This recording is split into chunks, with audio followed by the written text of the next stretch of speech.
Chapter 25 is short and sweet, but there's a lot of good stuff in it. And it starts out with Scout playing with a bug in the house, and Jim yells at her to set it outside. But Scout refuses because she wants to kill it and get rid of it.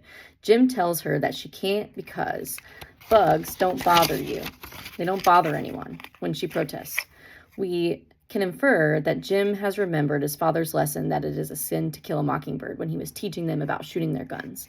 And so, especially after everything that happened with the trial and Tom, he is really taking this literally. It's clear.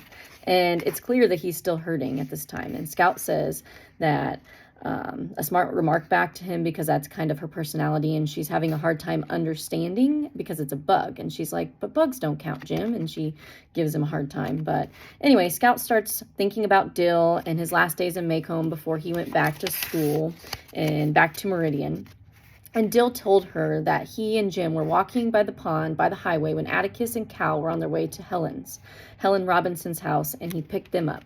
He told them that they could come to Tom's as long as they stayed in the car. And so on the way to Tom's, Atticus tells them the news of Tom Robinson's death, and they drive by the Ewells and the dump on their way. Atticus told the boys when he got out to stay in the car.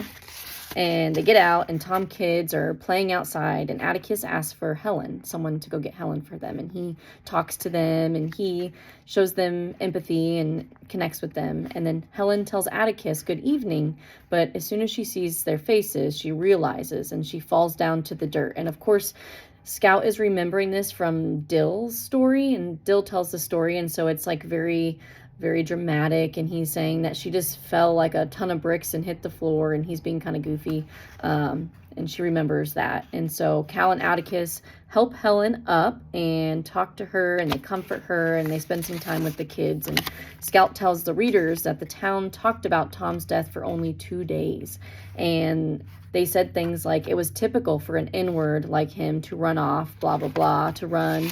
And then it gave the town an excuse to blame Tom and justify what was done to him. And then something crazy happens. Scout sees an article that Mr. Underwood published in the Montgomery Advertiser. It was called Senseless Killing, talking about Tom's death and calling it wrong, and that it didn't have to happen. And so she's shocked and realizes that Tom was a dead man the minute that Mayella opened her mouth and lied on the stand.